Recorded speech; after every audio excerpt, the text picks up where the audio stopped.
It's your show. Thank you. So our work meeting today, the purpose of this is to talk about our sewer capital improvement plan, timing of construction of all of the projects, and funding those. You had received as part of your packet a list of all of the projects. For some of you, that's not new. It's ones we've been going off of for quite some time. However, I have put on your desk this sheet that has some pink in it, okay? What I've done, based on what you had seen before, is I eliminated some columns that we really don't need for discussion purposes. And so it has the list of the projects, description of them, the estimated management cost, and the construction cost, okay? And so we'll be going off of that. But as I mentioned, the purpose of today's meeting is to talk about those capital projects, where we are with them, future construction and timing associated with those, and then how to fund them. We have identified $25 million in projects from this sewer capital fund, plus some of the I&I, which is the infiltration and inflow. That's pipes that have deteriorated to the point that water is getting into the sewer line. Unlike a water leak where it's going out, in this case groundwater seeps into it and causes extra work in the treatment plant, where you're essentially treating groundwater as though it were sewage. We've also looked at these and tried to identify how we can build these over a 12-year period, including the funding to be able to do that with some well, essentially what we will be doing, discussing tonight, is funding these through 3 separate bond issuances over the next 12 years, and which projects would be associated with those. So if you'll go to this sheet, I have it up on the screen. I'll try to move it as we need to, but I will be mostly working off the paper that you have in front of you, because it's just simply easier to do it that way than on the screen. The items that are in pink, there are 7 projects. Those are projects that have been completed or are in design and have funding at this point. So the ones that have been completed are items number 1, the West Devils Lake Road pump station upgrade. Items number 2, the West Devils Lake Road sewer force main to Wacoma. Item number 4, the Salisee new pump station, and item number 5, the force main Salisee to Rhodes End. Now, a little bit of note on that one: this project, as it is described on the worksheet, isn't needed because we have a smaller project that will serve the same purpose. Item number 6, the Maryland Drive pump station. Item number 7, the Regatta pump station upgrade, and item number 21, the Cutler City force main under Schooner Creek. That is the one that has been going on currently. Then we have 4 projects. These are also highlighted in pink that are in design or they're being bid, and they have been funded. And that last part is key. These have funding associated with them. Item number 3, the Rhodes End South Pump Station replace and upgrade. Number 8, which is listed as Voyage. Number 13, the solids handling program, the effluent polish to meet the temperature permit conditions, converting lagoons to wetlands. And item number 25, the Nelscott force main. Okay, any questions on those before I go to the next group? Yeah, I'm sorry, I don't want to seem dense, but on 13, I didn't understand half of those words. What is effluent polish? Oh, I'm sorry, I put that in the wrong place. Yeah, but it's the solid handling, it's the dewatering. Right. Project that we're doing right now. There's actually 2 parts of this. The first part is what we're doing now, putting in the centrifuge. That takes your solids from a 3% to 20%. The last part of that, which is the most expensive, would take it all the way to an 80% solid, 20% water. So is that process called polishing? Oh, okay. I've never heard that one applied to that. All right, thank you. Okay, we have then identified, so as I mentioned, we are looking at 3 separate bond issuances over the next 12 years, and we've tied these projects to the bond issuance. So the first project, or the first 9 projects that we'll go through are tied to the first set of bond issues, or bond issue, and they are identified in yellow. Okay? And they include the Pierpoint Sanitary Pump Station, Septage Receiving Station upgrade. I'm sorry, that's 9, 10. 11 is the Nelscott Force Main second line under Schooner Creek. Number 12 is the Northeast 28th and 29th replacement, sewer line replacement. 14 is Lake Point Neatsu. 15 is the Esther Lee Sanitary Pump Stations north and south. 16, the Spyglass Pump Station upgrade. 17, Holmes Road Pump Station upgrade. Now, the other part of this, in both of these, that we also will discuss in a little bit later, is the I&I program, which would be included as part of the bond issuance.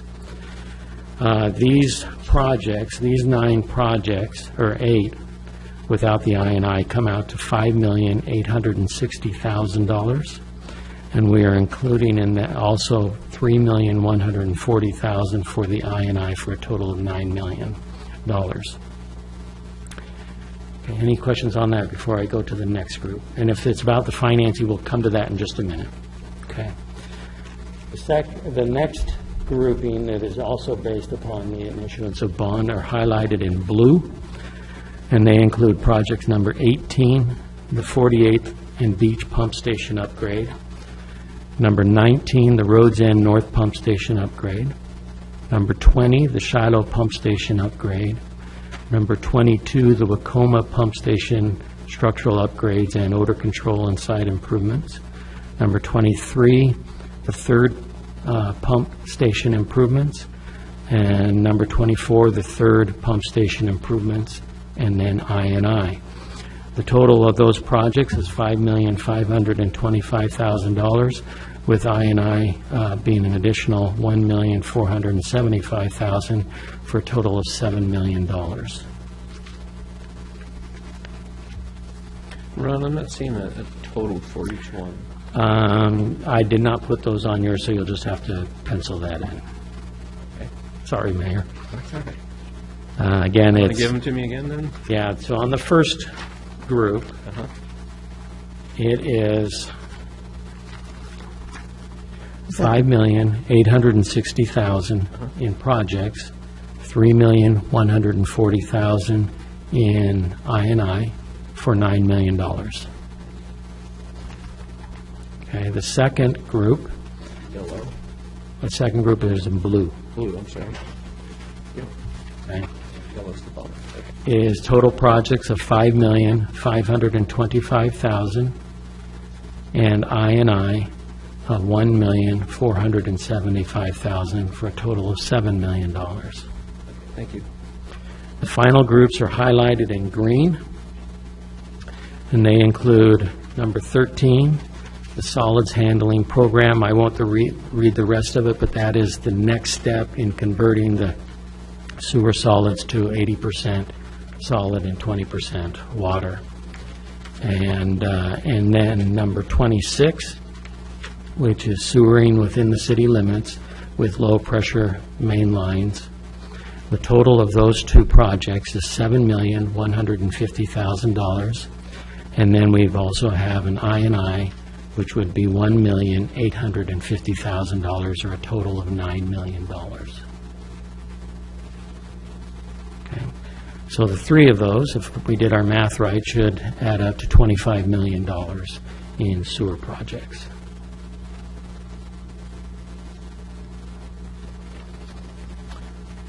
Okay, any questions about these as it relates to the projects before I go into the funding options?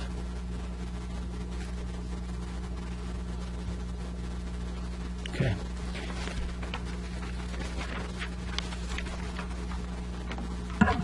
Okay, so the first document to look at in the large sheets is document 1. I put these in order. Okay. As I mentioned, we have, we're going to present three different options pertaining to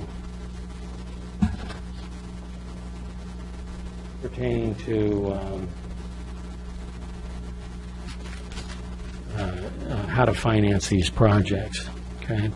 What I've got before you, and I specifically don't have years, because this is more of a discussion on the bonding mechanism. We'll attach years to it as we go forward. As you look on this sheet, we're looking at three bond issuance. That's the first row. They are in black. And the first one is $9 million, the second one is $7 million, and the third one is $9 million. Each of these, we have made some assumptions. We've assumed a 3.5% interest rate and an 8-year repayment. So again, if you look at that and you look at the first bond issuance of $9 million, it would be $1,309,290 based on those assumptions, and would go on for 8 years. Beginning in year 5, year 4, we would do a bond issuance of $7 million. That would begin with, that would then have bond payments of $1,018,337 for 8 years. You'd have a 4-year period in which the two bonds would both be owed. So you can see when you're at the $7 million column, your bond payment is $1,309,000, and then it jumps to $2,327,626 the next pay period. That's when you have the two together. And then the next bond issuance would again be for $9 million with a $1,309,290, $290 payment. And you'll notice on that one that that's where the final payment is made on bond number 1. So you'll have then another 4 years where you have 2 bond payments, and then the final 4 years is just the single bond payment of $1,309,290. Okay, does that make sense? Any questions on that? Yes. Is this just a typo on the far left-hand side, years to repay? Okay, gotcha. 8 years is Yes. the answer. Years to, yeah, that should be up to you. No, that's fine. Years to repay is 8 years. And I'm assuming these are all fixed rates. Okay. That's our assumption. They're not variable rates. Okay. So it's a total of a 24-year cycle that you're in from the first bond issuance till the final payment. I see just 16 years. 6, 7, 8, 9, 10, 11, 12. You're correct. My mistake. I forgot about the overlapping. You have 8 of those years where it's overlapping. Okay. Any We'll other get to questions? how we pay for these overlapping years. Pardon me? I said, will we get to talking about how we pay for those overlapping years? Yep, that's where we're coming to next. Okay. Any other questions? Okay, so we have looked at, should have folded my notes. So we have looked at 3 financing options that can be done for these debts. The first is to finance the debt through rates, and only rates. The second is to finance the bond payment through property taxes, through a general obligation bond, and only through property taxes. And the third would be to finance through a combination of rates and property taxes. So what we'll be going through is the effect that will have on rates as we forecasted out the type of increases that we would anticipate based on each of those, and a little bit of summary on how it would affect the properties that are within our community that have water or sewer services. If you go to document number 2,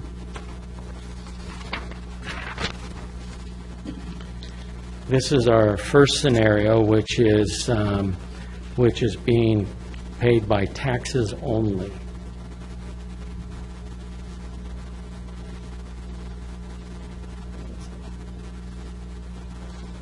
Couple things to note and to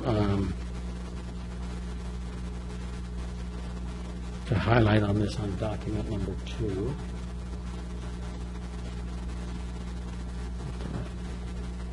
Yeah. A couple things to note on this to highlight is that you'll notice the section, that the row that's in green. If you were financing these through rates, there would be a number, and that would be a transfer to your bond payment fund. Okay, where we're looking at the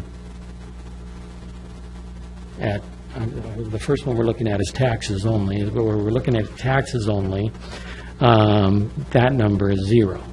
Okay, because it's not coming out of rates, it's only coming out of property taxes. There's some assumptions and some things that we've wanted to make sure of as you look at this. There's a lot of variables in this, but there are some things that, some policy decisions that are important to make. The first is that we maintain, as near as possible, a $600,000 fund balance. So as we've put all of these numbers together, we have tried our best to make sure that we're maintaining that type of a fund balance. So what you'll end up seeing is with some of the rates, in order to make it work, fund balance might be high, but then it'll come down. But we tried to keep a floor as much as possible around $600,000. The second assumptions we have made is that for our operational expenses increased, we looked historically to determine what has been our increases in our expenditures. And we've found that under salaries, we've had about a 4% increase, a 5% increase in benefits, and a 5% increase in operations. And that's found in this section that I'm highlighting right here. Okay. So we made that assumption that we would continue to grow in the past. Now, if we don't, if we can hold under those numbers, then of course that will affect what the rates will be. So what you're looking at on this second document is that there's no debt service associated with it. These would be the rate increases that would be associated just with the operational costs, okay? Because the debt service is being paid through property taxes. And you'll notice that when you look at this out through 2030, you average about a 4% increase in your rate per year. Because of our fund balances amounts and that we can use those to minimize some of these rate reductions to try to keep it at a $600,000.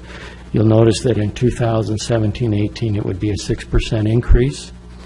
And 2019 through 2022 would be just a 1% increase. 2023 through 2030 would vary between 3% and 6% annual increases. Okay. Your total difference between your rates, your current rate right now, your base charge is $25.15. By 2030, that would be $41.76, or you would see about a $500 base charge annually, and the increase would be about $200, okay, over that time period. Any questions on that? The next part of this is to how it affects.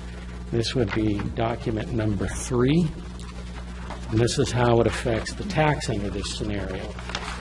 Okay. So under this scenario,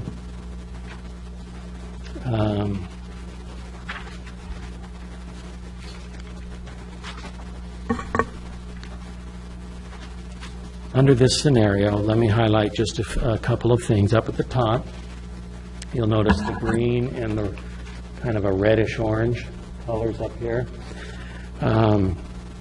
The green row represents our bonding tax rate currently, and the red represents the bonding tax rate for any new issuances. Okay. We also, you'll note in this, the column down that says monthly property taxes, both bonds we looked at a $200,000 home to try to determine what the financial impact would be on that, on a $200,000 home. The math is simple. It's the combined rate times 200,000. So in the first one, you'll see it's $14.05. That's 0.843 times taxing bond rate of 0.843 times 200,000. Okay. Okay, let me make sure I know where I am.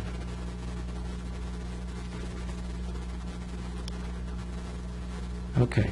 So when you look at this, as I mentioned, this would be what we are anticipating. If you were to select this route to finance them, it would be through a general obligation bond, which would require an election and approval by the registered voters within the community.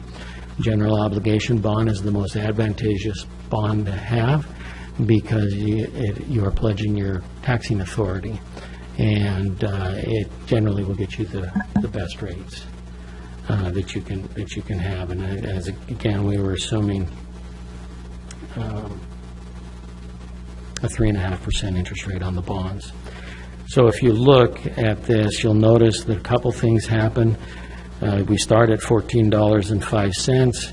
It rises to a high of $39.63 in the year 20, 24, 25, and then falls back to $32.51 in year 29, 30. Okay? And when you look at the difference between the $14.05 and the $32.51,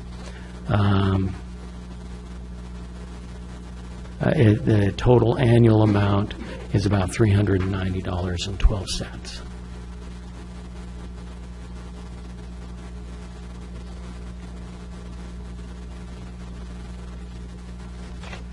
Okay, any questions on that? I'm just seeing some blank stares. Yeah, I'm just going to say, it's confusing to me. I like the way it's laid out, and I'm sure it'll make perfect sense as I go over it some more with you. I just want to make it clear I'm not completely on board, just because, but it's laid out well, and it's just my lagging behind. When we get to the end, the final thing that I'll be discussing are really what the decisions that we're coming to you presenting and what you're going to have to answer, or answer. But I mean, it's what we are presenting to you guys on where all of this goes. Okay? Okay. If you go to document 4,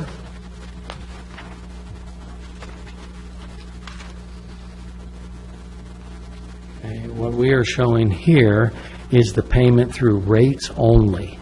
Okay, so in this case, there is no payment made through property taxes.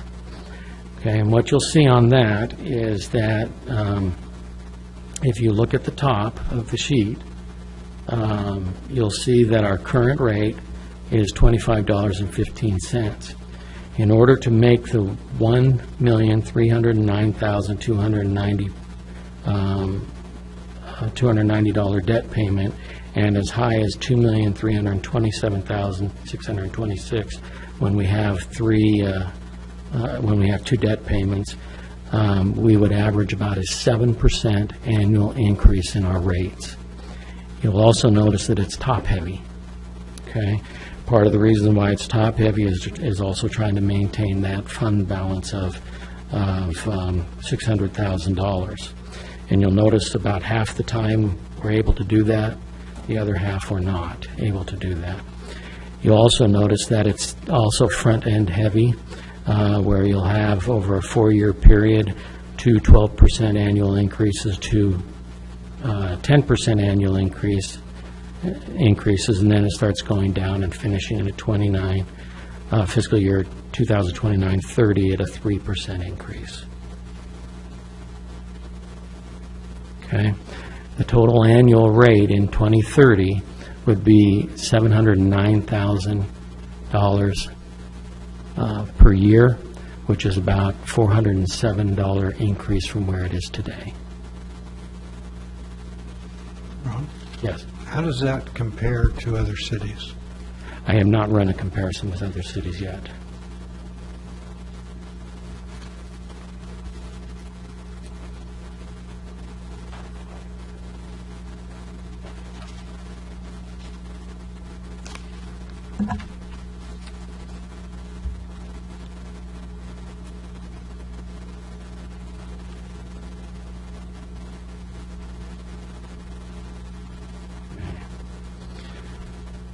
Okay, then if you'll go to document 5, the final thing to look at is the combination between the payment of the debt through taxes and through rates. And so you kind of have to look a little bit at 5 and 6 together. Document 5 would be the rates. We've been able to average those out at a 6% increase per year over through fiscal year 2029 and 30.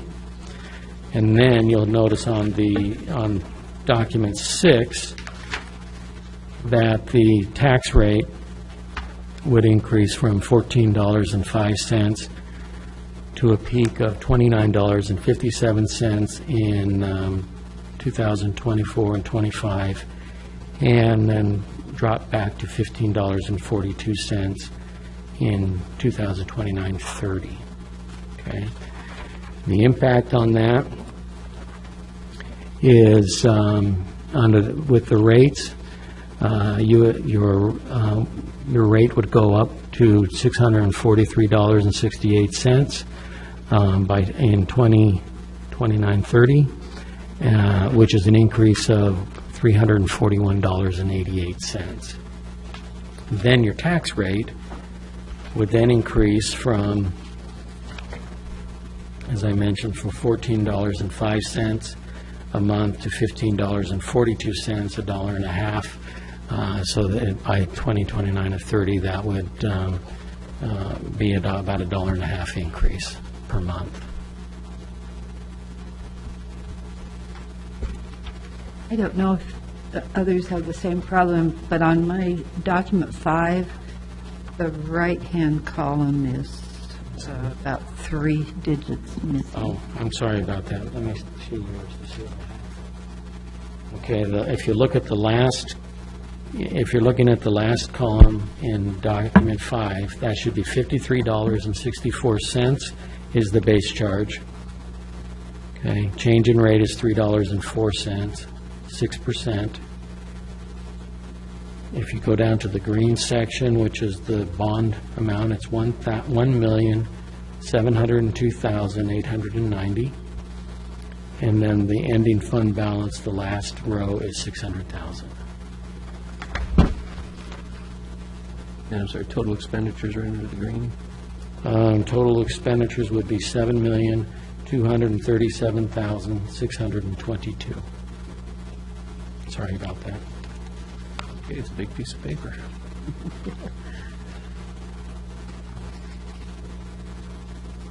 So tonight we're presenting this not with the idea that you'll make any decisions, but just to start you thinking about this and how to go forward and what is the best way to go forward. So here are the decisions that I anticipate that you'll have to make. The first is a couple of assumptions we made, and that is that you want to try to keep a $600,000 fund balance. Okay. The second is that you actually want to do these projects. Okay. The third decision is the manner in which you want to finance them. And there's 2 parts to that. The first is to finance them over a 12-year period with 3 separate bond issuances. And then the second part of that question is, do you want to do it through a property tax increase, a rate increase, or a combination of both? So those are the questions that are before you, and let me just summarize a little bit more on these. When you are looking at a tax increase, or I'm sorry, when you're looking at a tax-only increase, The most interesting question I think that we're asked is, that we have discussed, is what does it do to rates? When you're looking at payment through a tax increase only, you would have a 6% increase this coming year. It would drop down to 1%, and then beginning in 2023, fiscal year 2023, it would go to 3%, and then go alternate between 6 and 5% at that point on. Okay, so you'll notice that from the tax increase, it's at the backside of the next 13 years that you'll see your most significant rate increases. Okay.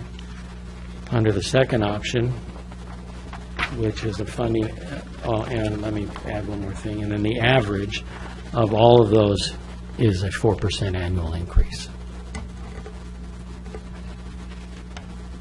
When you look at it as a finance through rates only, okay, and so I'm on document number 4, what you'll see is an average increase in your rates of 7%, okay, and it being front-loaded on the rate increases, so that in your first 4 years, you would have 44% increase over a 4-year period.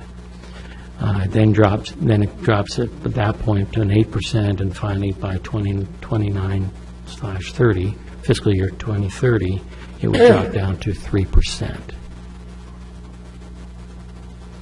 Now, the hardest one to actually predict is the last one, where it's a combination, because ultimately in a combination you would be determining how much to finance through a general obligation bond. So it, depending on what number you set, will determine what rate is used. And so we looked at it at a split where it's an average of a 6% increase annually, and the bond payments would range between $423,571 in its first year of payback up to $1,702,000 in 2030, again with an average rate increase of 6%. So that summarizes why we're here, and on this, like I said, what we wanted to do is to introduce this to you tonight. There's a lot of material that we went through. For me, if you're interested in these worksheets, we can send them to you, because it always helps me to play with the numbers and figure out where they go. Debbie and I and Scott Morgan, who is here joining us today, went through several different versions of how, where to go with it, what happens if you do this, what happens if you don't do that. And so, like I said, we're not expecting an answer, although we will be going through this as part of our budget discussion in the next 2 weeks. I have a question. Does this include TRT taxes as well? No. How could that be factored in? It cannot. You're prohibited. The TRT money can only be used according to what the charter says. Now, directly it cannot be factored in. Indirectly, it could, in that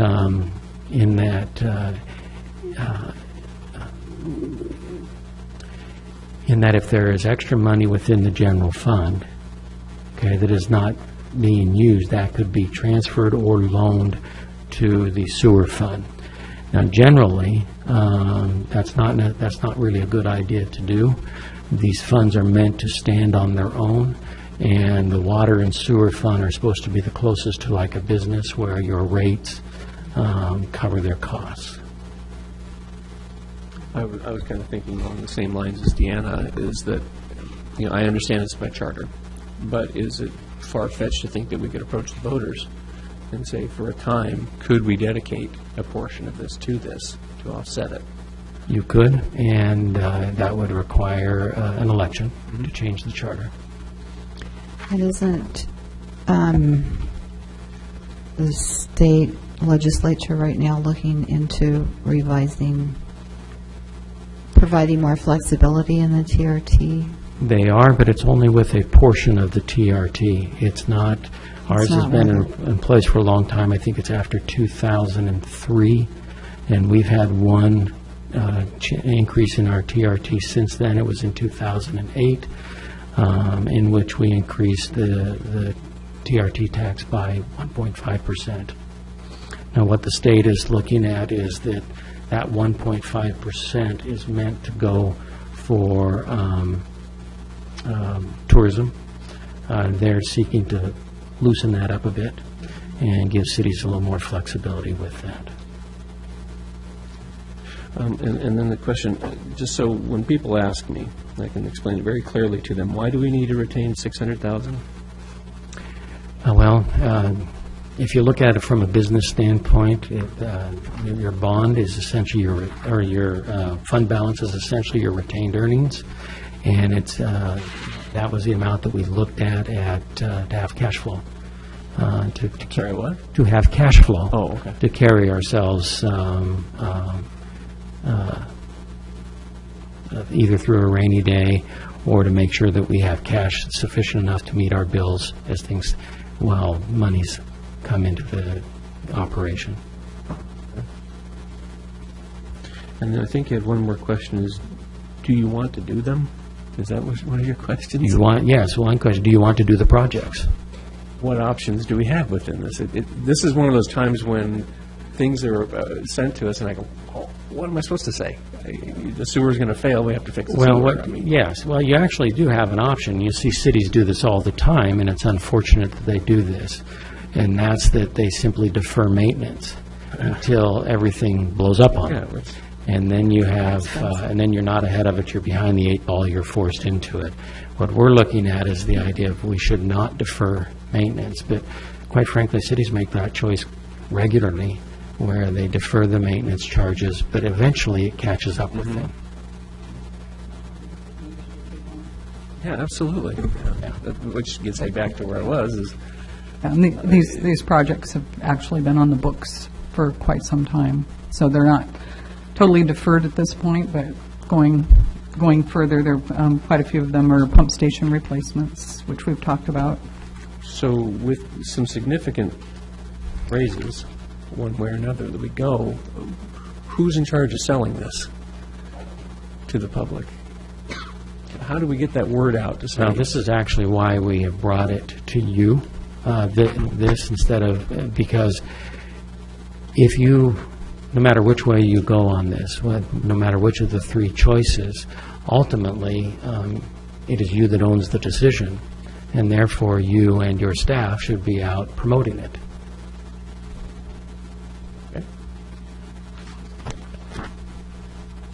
I was hoping you'd have another road show. But Well, that's what I would do. We would have road shows. With you as point. no. Someone who understands it. We certainly talk about every project. Ron, and I think that part leads to my question is, do we want to, or which ones do we want to do? Could you help me, because a lot of these are very familiar projects, and Lila, certainly the upgrading of the pump stations and all that kind of stuff. Can you highlight for us the proposed projects that would assist in the discharges that we continue to have? So, it's easy to look at the pump station upgrades, but which projects are essential Can I answer that to avoid discharges?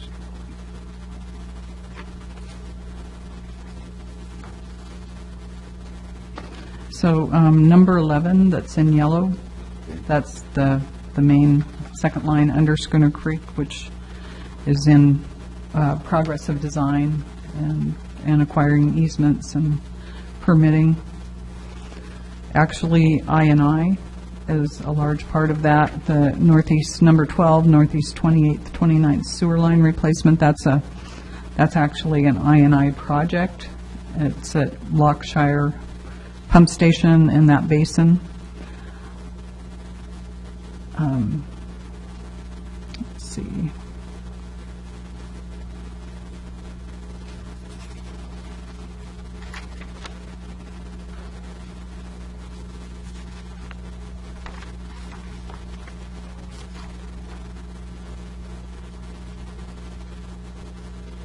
the Cutler City Force Main under Schooner Creek, which is underway. That was a bit of assistance. What number? That was number 21. That didn't add a tremendous amount of capacity, but it did add some. And so the I&I work is going to be a large part of this, because it doesn't allow that stormwater into our system, which overwhelms the whole system. And so with this program, we'd be able to create a very tight system over the, first 6 years or so. And it takes a little bit of time to design them and, get them installed, so this is giving us a 3-year window to do these projects. So it's an aggressive fix of our system. What about number 24, Nell Scott Station improvements? And that one is more of an upgrade of the station. The station's actually running fairly well. We're doing,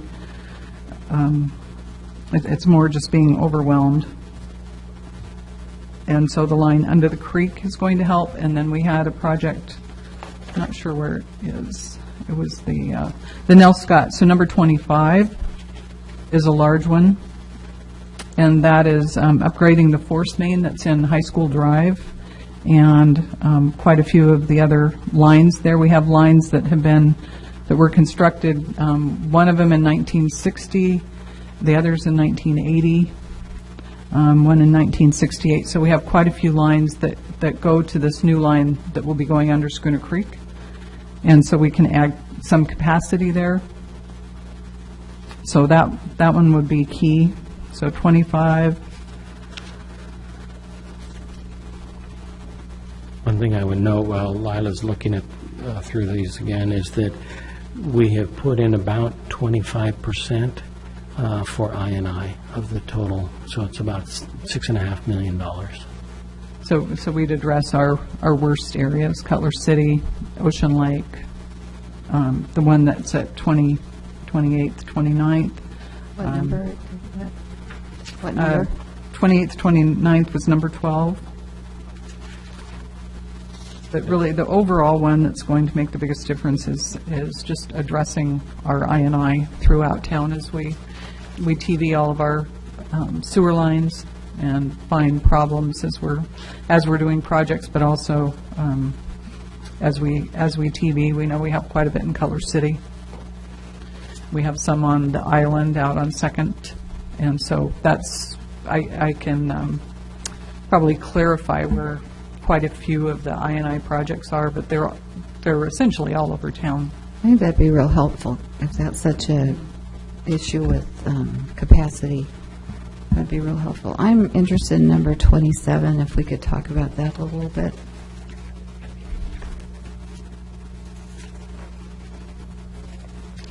That is the one project that we have not put in as far as the debt service goes.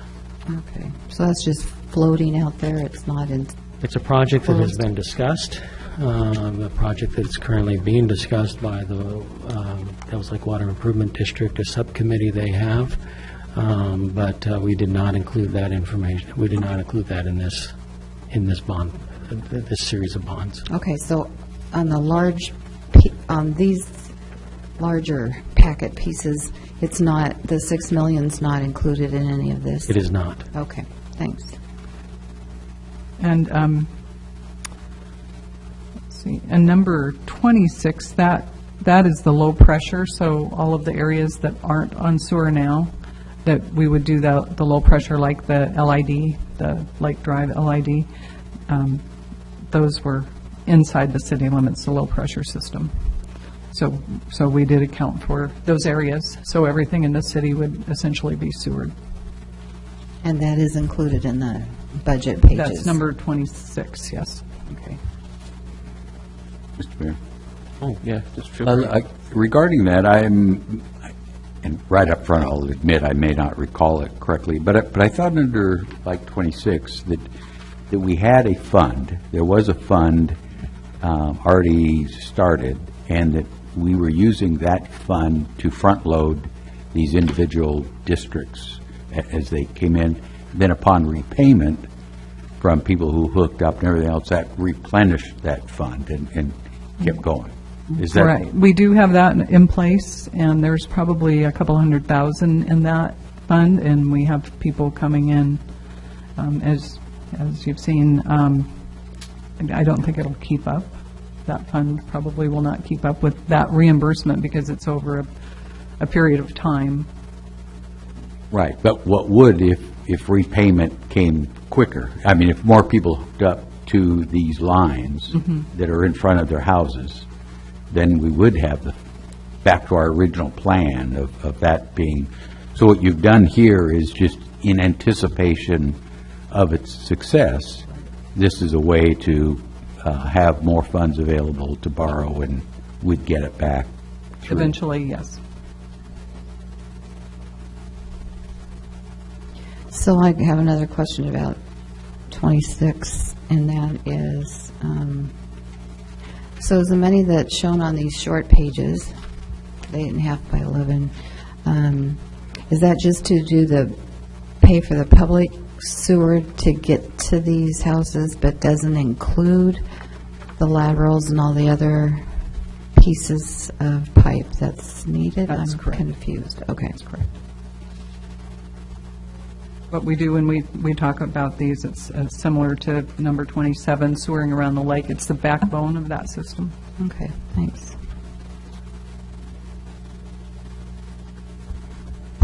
Lila? How did we arrive at the costs on each of those? On the number 26? Or on Or, all of the projects? They're engineer estimates. Our engineer estimates? Yes. And so if most of this stuff is critical, I mean, we don't have the option of not doing it. What happens if we come in to our estimates way lower than the actual cost? What happens to that money that's suddenly gone on the later projects that are critical? We have to estimate this fairly close because you have to, when you sell the bonds, you have to have those projects done within a 3-year period. And so I'd probably have to ask Ron or Debbie about that. It would go back into the flow. Yeah, the answer to your question is that if they were to come in over budget significantly enough, that something doesn't come in under budget and to offset it, but they just come in over budget, then either we would have to come up with additional funding, or we would not be able to do the project. But if it's critical, you lose that option. You'd move it to the next. Well, so I'm looking down 12, really about 16 years down the road. So if we were in this bond period, okay, and it went over to $25 million, or I mean the $9 million, something would get pushed. If that continued to happen till into the very end, then you would have to come up with some additional funding, or you would not do the project. I have another question. On the front page of the short sheets, and those 6 projects that you said have already been completed, but they have some numbers associated with them, are those costs not included in the larger budget sheets? That's correct. They're not. Those were the estimated budget costs at the time this list was generated. But no, they're not Okay, part of it. thanks. I have a question then concerning, it's always nice to see the rates drop eventually. But now we've got other projects that are going to come in behind it that we're not talking about now, correct? I'm not sure what you mean. Well, okay, so we're looking at these projects now and projecting paying for them over how many years? 13 years? 12 years? Right. 16, whatever. Let's just say 16. Within 16 years that we're working on this, there's going to be other projects coming in behind them, correct? I mean, this isn't covering every sewer and every pump that we're talking about that's in the That's city. true. A capital improvement project is an ongoing list. Right, so, but the rate's going to go down. Will we need to just keep doing this again in 10 years? You know, that's Am I an- asking a proper No, question? that's a good question. Yeah, as a matter of fact, it's interesting, especially when you compare it against the water fund. Years ago, the water fund successfully did a bond issuance based upon its rates only. And as a result of that, when a bond is paid off, they're able to start a new one, and the rates already have captured the cost of that new bond issuance. Maybe a little bit difference, but for the most part, it's in the rates. Thereby making it so that we don't have to go for property tax increases or significant jumps in your rates to pay off a bond, because it's already built into the rates. If you were to do the rate increase and base the debt service on this only through the rate increase, you would put it on the same footing as the water fund, that at the time these bonds are finally paid off, your rates have already built into them the cost of bonds, so you can issue some new ones. If you do that based on taxes, or a combination of taxes and rates, then when these projects come to an end, you would have to find another funding source, and we'd be going through the same discussion all over again. Do you want to increase your rates to include it, or do you want to do another property tax increase? Okay, thank you. Now we have, what, 34 pump stations? Something like that. 30? 30? And they're all, a lot of those are reaching their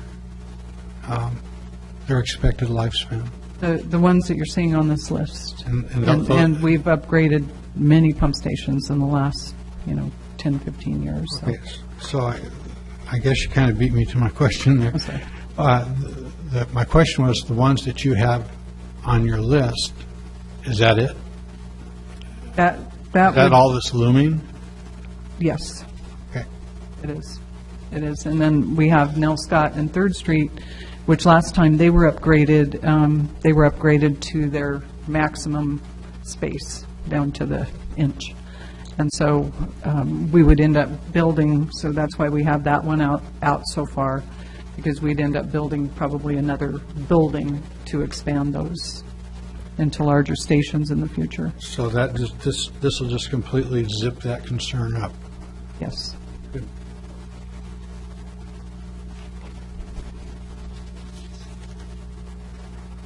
Okay, anything else? Okay, again, we'll be coming back to you to discuss this as we go forward in the budget, and discuss this more, and actually get, the budget itself will be a determining factor as to how we would proceed. Could I ask, when you come back with that, if you can somehow include a different highlight or text or something, so we know Sure. which ones are the INIs? Because I think if that's going to make a big difference over time for the treatment plant, for overflows, for... Okay? And those are some of the, we can identify those basins, and but as you go on with this bond measure, it's kind of the one that you're saying, okay, as we find things, there's money in order to replace those, because you don't know everything that's out there. True.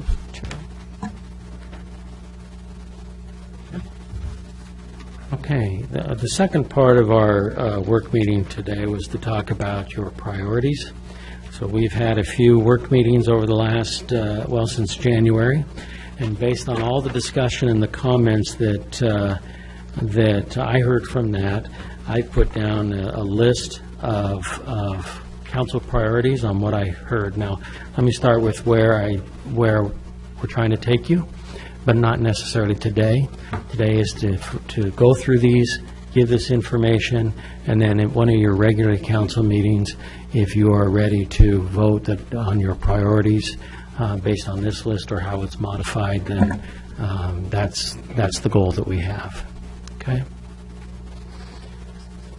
Okay. So throughout all of our discussions, I put these into some categories, and I put them into economic development, streets and transportation, public services and utilities, workforce housing, homelessness, and police. Okay? Now, it's important to note that there's a lot of things going on in every department.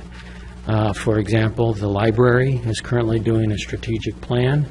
I did not hear a lot of discussion about that during our meetings. Those things will continue to go forward unless somebody was to say stop, but during the course of our meetings, I did not hear any opposition to those things. So I did not include them as part of what your priorities are. What I've tried to do is to make sure that we have highlighted the things that you feel are the most important for the staff to focus on, but it does not mean that the other things that the staff is working on are not important. Does that make sense? So may I ask you a question? Okay, one of the things I have on my list that isn't on your list, we just went through a very big and wonderful process involving a lot of the community, which is the Parks System Plan. Sorry, And the Parks and Recreation System Plan.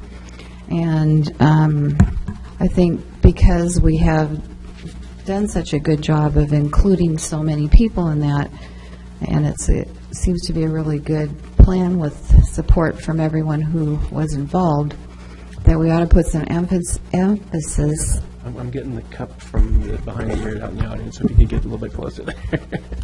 Can you hear me now? There you go. Okay.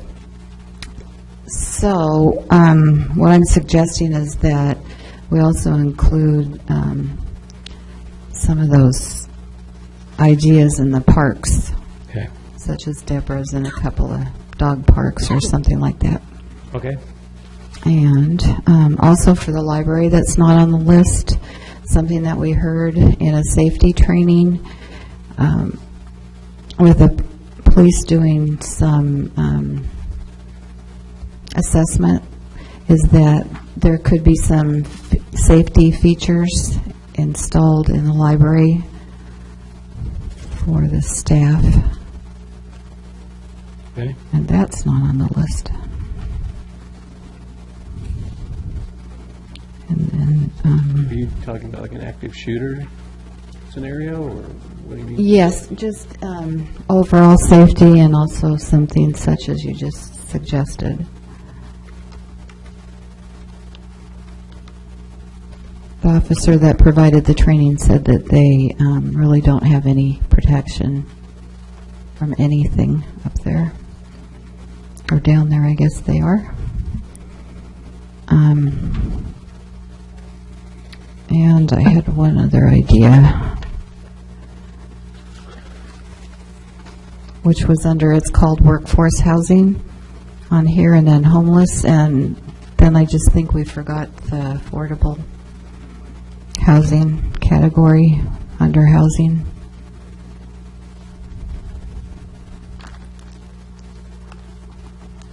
Okay. Okay. Those are just the things that I saw that were missing, but So, Mr. Mayor, do you want me to go through these, or have you all had a chance to review them and tell us where we're off or what we need to add? I do have an email from Councilor Hoagland on some ideas that he had that were not in here as well. Feel free to share those if you want. And, it's up to the council. If you want to highlight them, or if everyone's read it and you're good, discuss. I agree with could we, everything here. is now the time to talk a little bit about the list? Like I have a strategy to add, for example. Sure. Okay. And the strategy is under workforce housing. And I just have a number 6, which is partner with the hospital and the college. Maybe there's something in there that we can do to develop more housing. And then I just have a question, which would be 7. Is there a partnering opportunity we could have with the tribe, maybe, for housing? I'm not sure.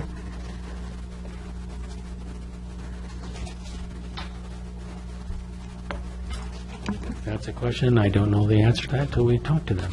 So, I don't know either. Oh, here's another one that a member of my neighborhood presented to me, and it's under economic development, under strategies. Just add a bullet under business development. Right now, the city has its bills printed and sent and processed from another state, and wouldn't it be a great idea to have that done here in Lincoln City? Provide jobs. I don't know if it would reduce any of the costs, but I think that's all I have. Anyone want to add anything else, or you want to hear from Mr. Hoaglands? I had a couple of things. I guess it belongs under public services and utilities, but I'd like to explore the possibility of another department head, parks director. Ditto. And under police, I would like to look at what we can do to retain officers. To do what? Retain, Oh, retain. retention of officers. You said repay.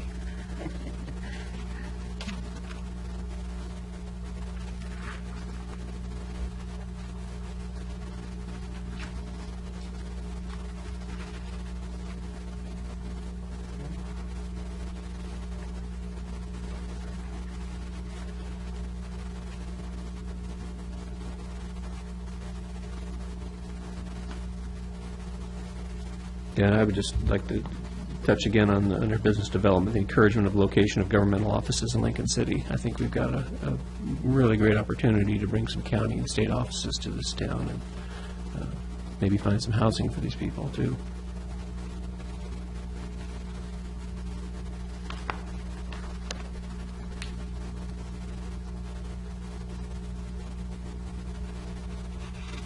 Okay.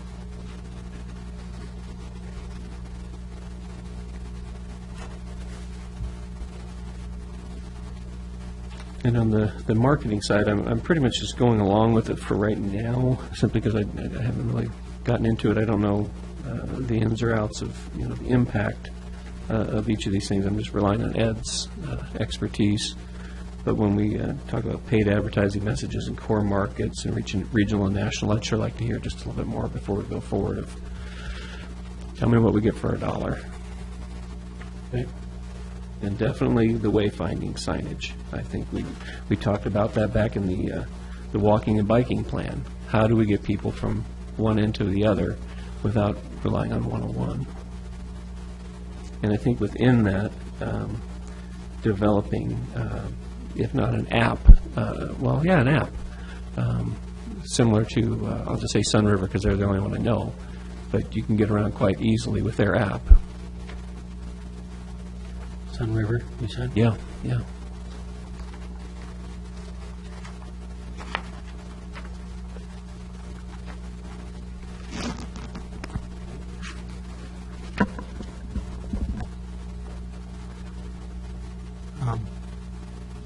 My next.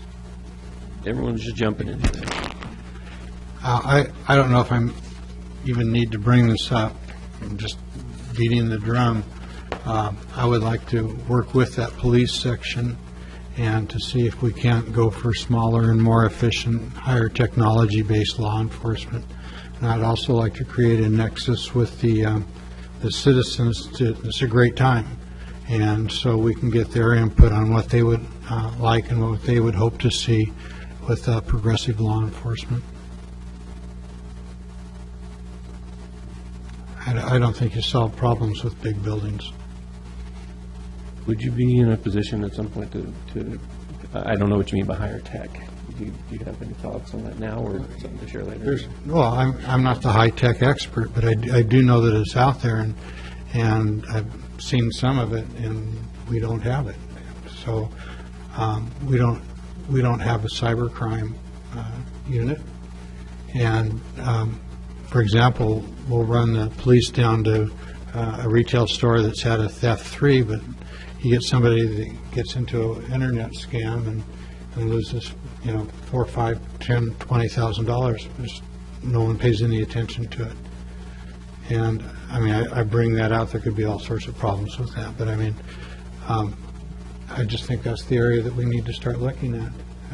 The world's getting smaller and more efficient, not the other way around.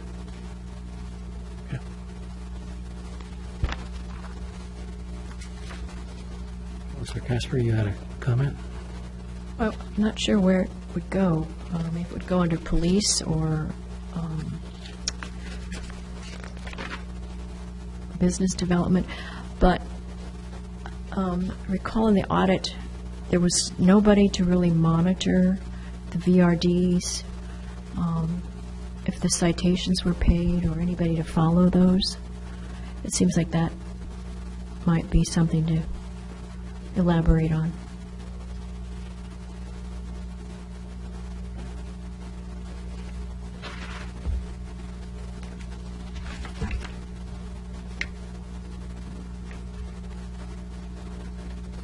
Let me, if I can, I like all this stuff, and I think it's worth pursuing. What I don't see here, and maybe it's mixed in, is the kind of stuff I've been hearing from Councillor Ward, and it's, getting rid of blight.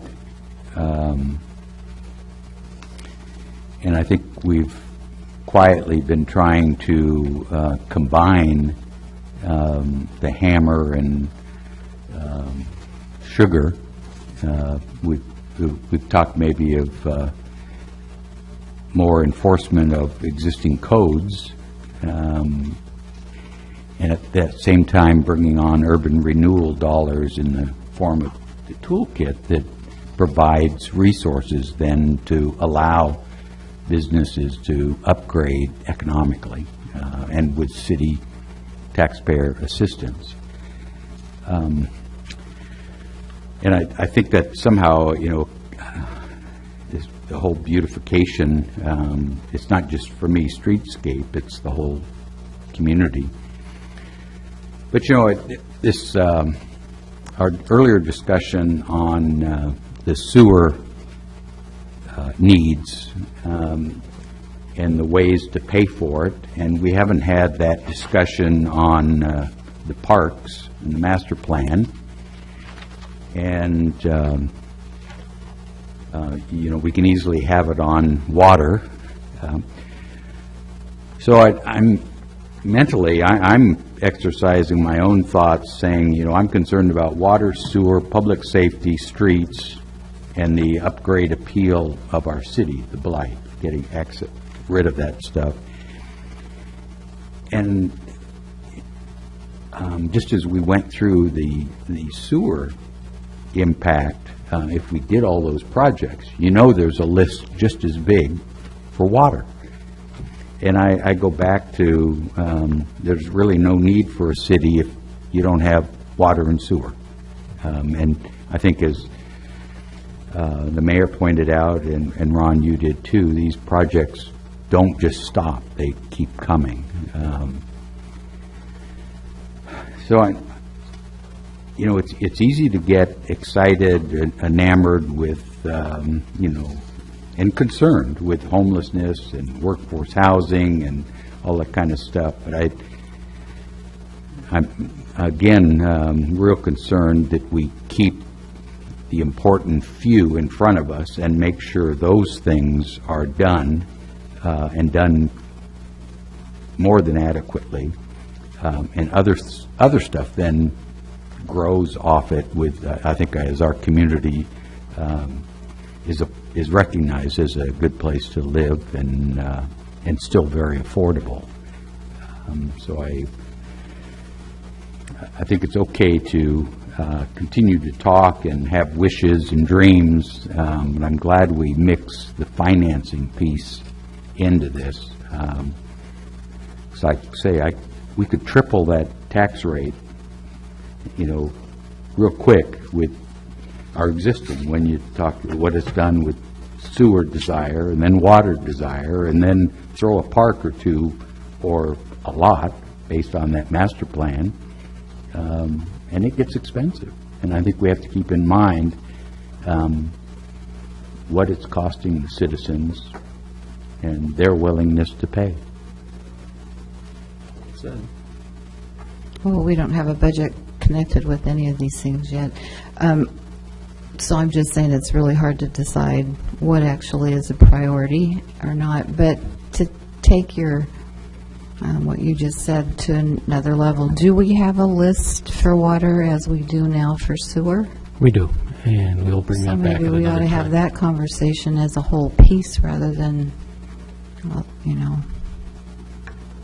see really what we're looking at. well, so much of this really hinges too on, you know, what do we want to be in 10, 20 years? Do we still want to be a tourist economy? Is that where we're going to be forever? Or are we going to diversify somehow? Do we even have the land for it? Do we have the workforce to support it? I don't know, but if it continues to just, you know, mom and pop it, where, you know, sole proprietor, maybe 2 employees run a store, I don't know that we gain much traction that way. It's nice. You know, I came here with that dream. I think I ended up hiring 5 people at one point, peak of summer, but come winter, it's 2 people and not much to do. I think it's important, too, that we have a look at what properties the city does own, because that's something we already do have, Councilor Anderson, is properties, and how can we utilize them for housing? Maybe there's a pilot project we can look at somewhere for housing to be a model. It'd be great to be a model for some type of housing that works, and also highlight that along with the other attractions of Lincoln City. It's a city that meets the needs of the residents. So I'm looking forward to looking at that as well. And then on the gigantic side, something I've been saying forever is, you know, we have a bay, we have an ocean access, we have a river, but it doesn't get used for anything except kayaks and a couple crabbing adventures. And I'm not the guy to lead this charge. I just don't know how to develop it. I know what it was at one point in our history. It was a vital, not necessarily a port, but a dock, and you could run in and out of Sledge River and out into the ocean. That's gone. And whether we want it back or not, I don't know, it's a discussion for the future, but it's one of those things I think we don't tap it enough. Mr. Mayor, I heard this great program on the radio Friday, how we're going to have a band out on the dock for the 4th of July, which will probably bring a lot of people and visitors and start the ball moving.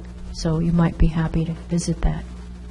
That's our dock on the 4th of July? Our dock, yes. There's big plans. A great radio program I heard on Friday, highlighting our city. That was a lot of fun on that program because I went to talk about the Parks Master Plan, and I found out that's not necessarily good radio because I got into about a minute, and then they turned and said, "Well, Ed, what do you have going on?" And Ed took the rest of the meeting, so it was a lot of fun. But that was good to hear because, you know, it was a new plan for the 4th of July, and I was excited to hear that myself. I go, oh, that's a good idea. Well, I guess then I get to launch into this. What condition is our dock going to be in on the 4th of July? Are the railings still going to be in disrepair? And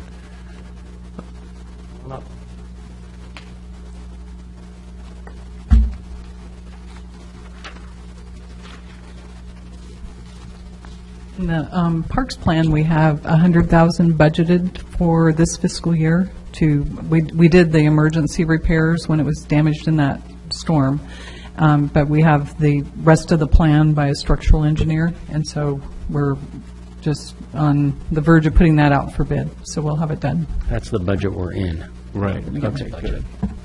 That's So we're working on it. it's so important to our city. I mean, that is the icon, besides the Four Brothers, of our city. And it seems a shame to let it fall into disrepair. And we could have lost it during that storm. Yeah, if we absolutely. hadn't done that repair. All right, thank you, Lila. And I know you've been paying attention to it, so thank you. Well, let me take a minute and read what Counselor Hoagland sent to me, and so that I get this as part of the minutes, and then I'll add it to the document I'll bring back. He wrote that my list is workforce/low-income housing. 2 is sewering with respect to identifying and replacing what causes us to dump millions of gallons of raw sewage onto the beach. 3 is parks, begin building parks and other family/dog-friendly places for people to go. Adding staff funds to have a park director. In regards to the Southeast 50th property and its apparent toxicity, how is it that the city-sponsored soccer games are held there if there is residual waste? Streets, providing a safe sidewalk at least along 101. And then the last one is municipal court, adding staff/funds to be able to have a record of ordinance, assess best way to handle delinquent tickets, work the ticket off, alternatives to money-based repayment, adding funds to provide an auditor. I think that does it. So those are the items that Councilor Hoagland have, and so Kathy, I'll make sure you get a copy of this. Mr. Chandler, does everyone here that wants one have a copy of the Roger Brooks report? I think I have sent that out. Do I need to send it again? Somehow it disappeared. You did? Okay, Yeah. I will send it. It's a wonderful report, so I I'll send it saw it again. briefly and then poof, it was gone. Of course, that's my technology knowledge as well. Would you like, would anybody like a paper copy as well as an electronic one? Sure. Yeah. Free? Okay. I have one still, so, yeah. And I agree. It's a great blueprint. I will leave those in your boxes. And I'll also say, Richard Townsend has quite a few books on city development that you might want to check with him about. Also, Mr. Chandler, I would like to add that talking with someone from the community college, I absolutely did not get a no on partnering with them to perhaps do something manufacturing tiny houses. Okay. Mr. Avicelli, you had something? Well, when I applied for this job, I sent, as I think a writing sample, a job creation and job retention agreement, which was from, it was Hernando County program. Now, I've never really been asked to see if we could recreate that, so it's not on my list of projects, but I know that we talk a lot about economic development and making sure we can not only attract people, but keep them once we get them here.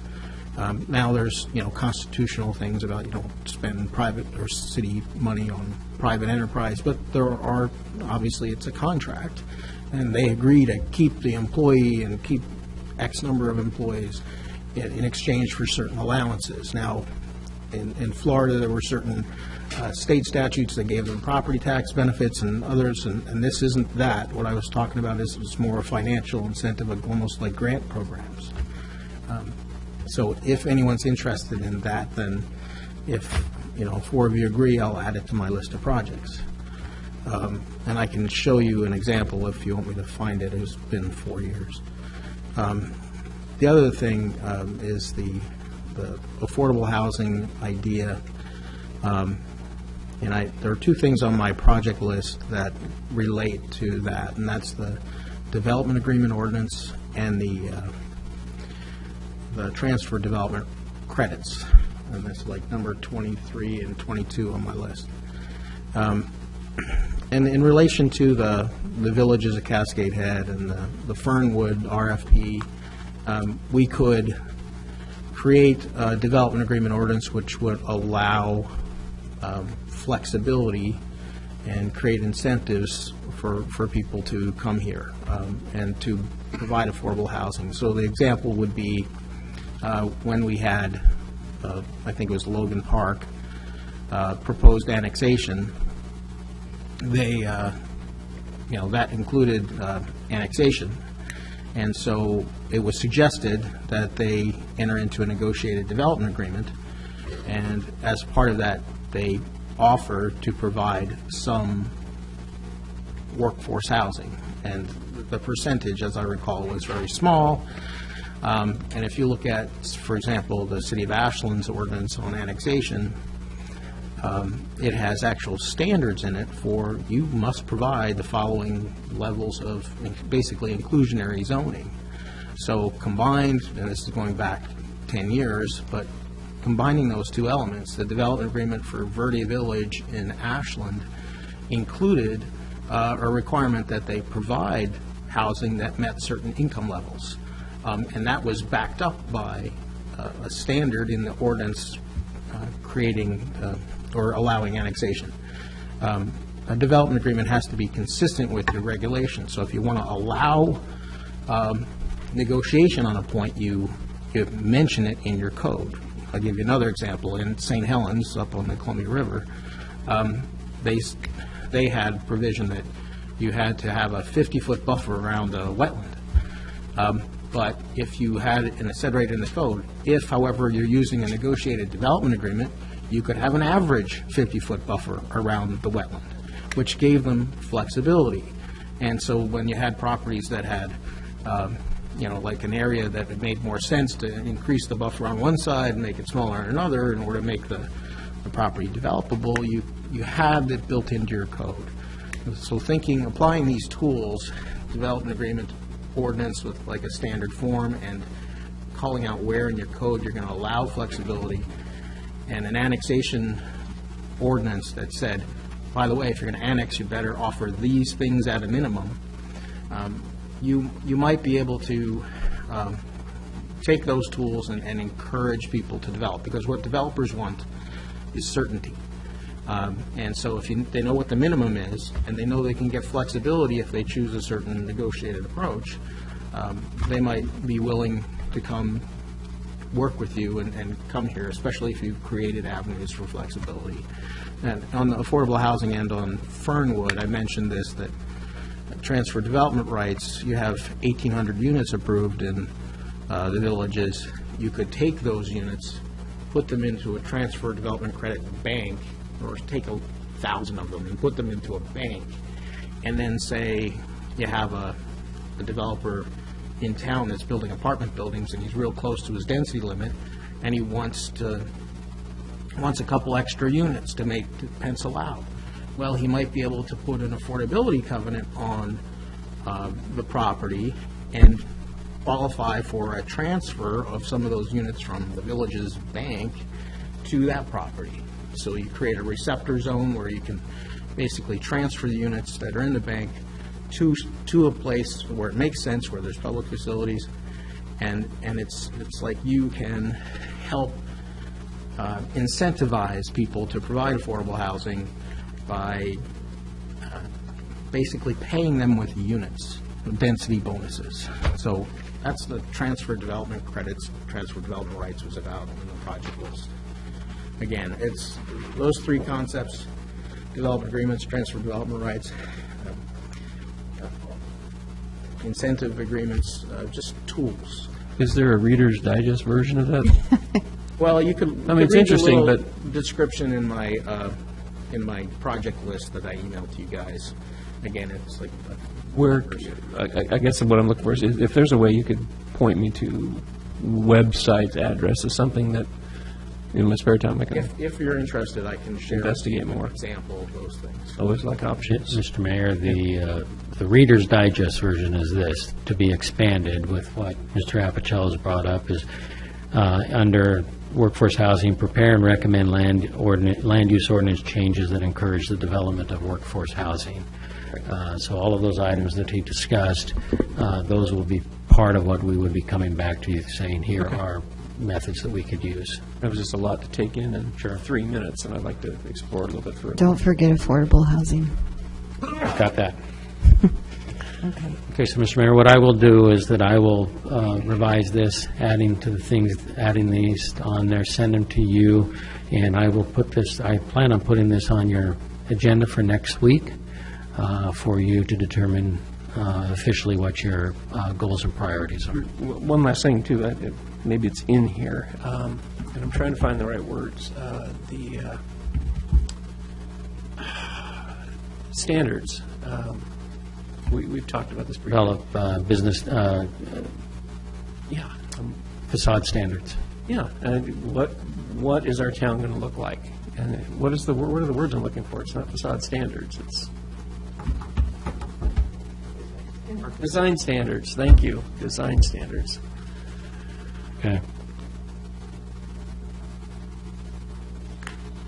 But I'd like to see us agree on the direction to start offering to people to, if not have a theme, at least be cohesive, sort of, kind of. Is that kind of like the comprehensive plan? Well, it could be included in your comprehensive plan. It is certainly something that would be discussed in there as you get into the business development.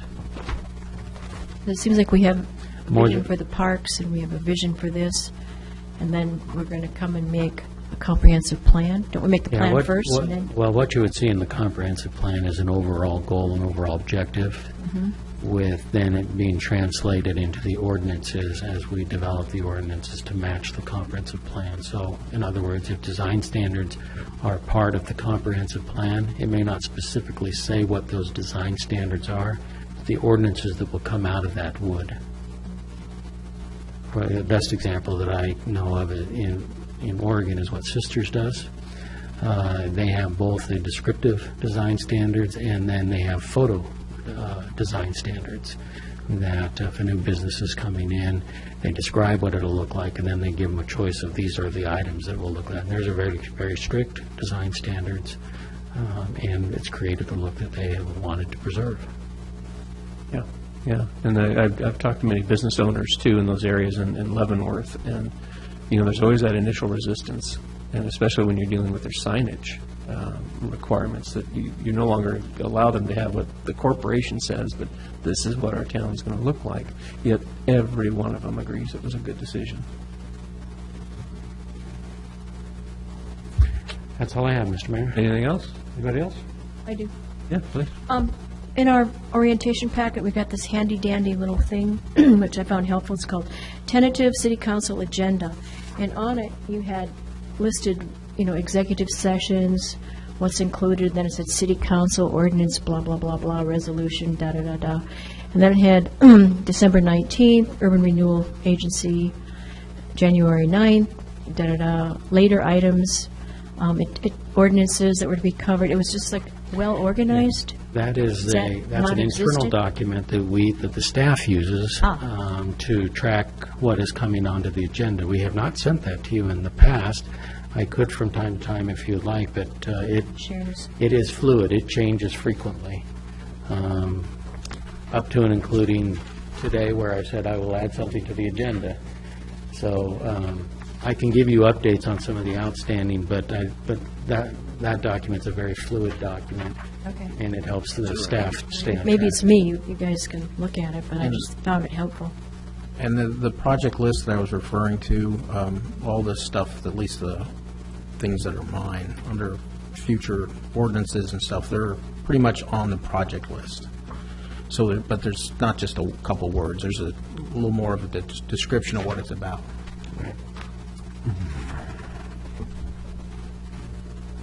Yeah, for me, it's not bad. I mean, it's. I guess we could, you know, say, hey, I see you're going to talk about this, and you'd go, well, we're not going to get to it, but at least we can start thinking about it. Again, the other side, I'm going, do I want another piece of paper to look at? But Like I said, the Wednesday after each council meeting, we sit down and we go through those. We, what's on the agenda for each of the city council meetings coming up, what needs to be added, what should be taken off, eliminated versus transferred to another date, what's on the project list. And like I said, it's very fluid. But I can send you periodically an update, especially of the kind of the more long-term projects to be done, so you're just aware of the things we're working on. Yeah, that'd be great. since I have it in front of me, it says IGA, Department of Revenue Marijuana Tax Collection. What's IGA? Interlocal government agreement. Oh, okay. And that has been done. Mr. Chandler, at some time, and I can't recall when it was, but there was a discussion about a software package that kind of helped you, helped us, helped staff It in is. formulating the agendas and There is. making sure, that would replace this, and is there a status? Yes. We own a program that's called the IQ M2 program, of which we owned most of it, but not all of it, that is an agenda program. I have authorized the final purchase of the rest of it, and our training begins not the next week, but the week after for those individuals who are involved with it. It'll be 3 separate training courses, one that will pertain to a very small group, and those are the ones that will have some type of authority to change it in a way. A larger group is the people that normally are going to be creating agenda items. For example, Mr. Apicello and I both create agenda items. And then the third group are those that will, from time to time, have agenda items. And so we will be going forward with that. Right. Anyone else? Yes, I remembered something I wanted to ask about. Prior to budget preparation or during budget preparation, letters are sent out to nonprofits asking for requests to be Yes. included in our grant process. How are those addressees determined? Normally, we just go back through those that have requested them in the past. Kathy, you'll have to help me. Do we advertise it? They just send out letters to those that have responded in the past. We have an Excel spreadsheet list of those that have responded. Other than that, So if it was a new nonprofit to town, the only way they would get an invitation would be to ask for an invitation?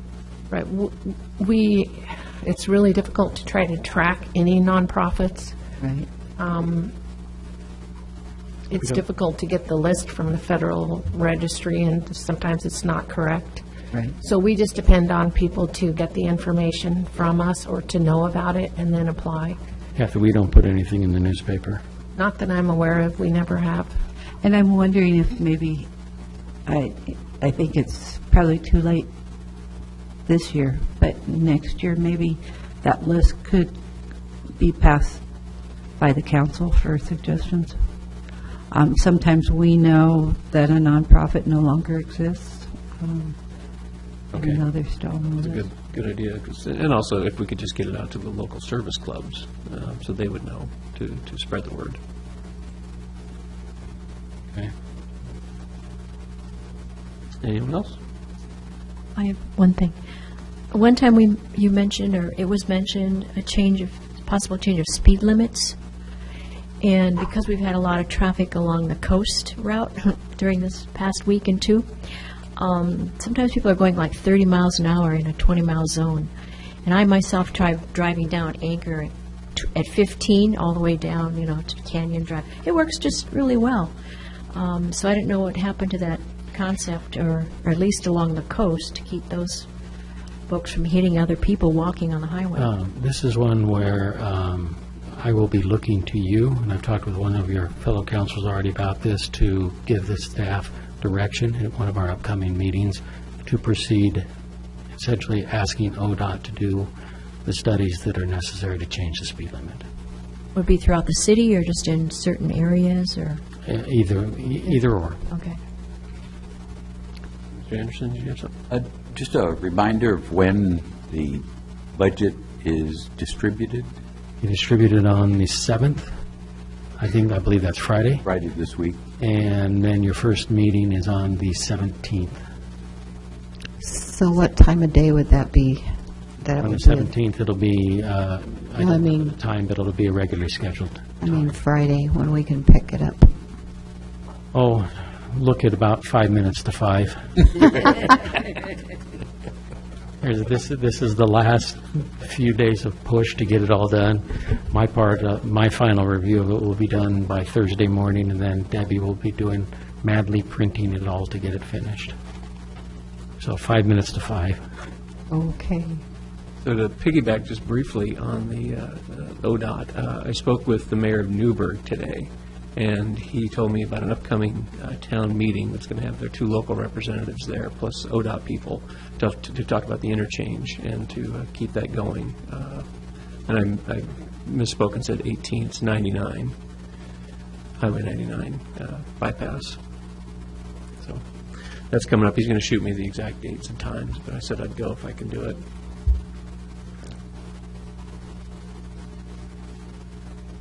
Will you ask ODOT if they're going to fix the road in Dundee? And he's been asking for that for 20 years. I know, but since all the heavy traffic to do that overpass, it's really awful. Yeah, but apparently it's stalled somehow, and so they have to see if we can all get together and start putting a little pressure on them and keep it going, because it looks like it's getting near the end, and I know it's predicted to save 20 to 30 minutes on drive time to here. Actually, that's the committee that you and I belong to. Right. And, you know, it's not stalled. It's, quite frankly, all these projects are a competitive approach for funding.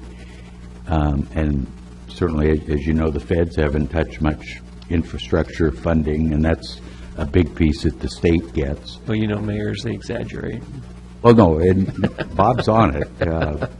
And it's certainly, and I applaud your effort, because it's, Lincoln City would benefit, and that's, early on, we've supported their efforts. Absolutely. But just so you know, it's a community competition for funds, and we compete.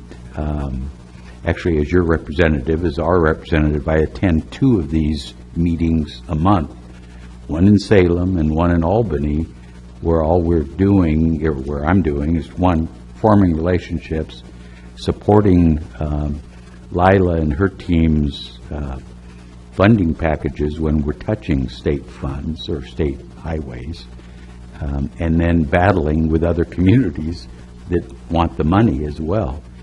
So it's, when there's a shortage of dollars, you know, it gets harder and harder, and that's what we're into. Again, as you recall, on the state budget, the state hasn't funded additional highway dollars, and that's where we're barely able to maintain roads and infrastructure, let alone add new. So it's a real job. It's something for you to think about as your tax bill comes, or your chance to vote, or your representatives propose increase gas tax or highway taxes or toll roads. You know, how do you want your infrastructure paid for? Okay. Anyone else? We're adjourned.